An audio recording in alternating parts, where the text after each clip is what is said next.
Prajem dobrý deň všetkým v Bratislave. Veľmi ma teší, že sa naša spoločná snaha oživiť krasokorčuľovanie na Slovensku stretáva s takým záujmom.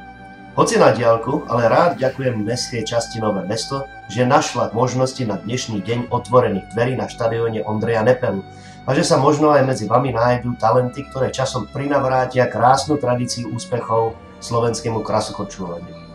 Dúfam, že vás krasokorčuľovanie priláka na častejšie a že naše hľadanie nového Nepelu alebo Sabovčíka alebo Divína bude v rámci projektu Jumping Joe úspešné.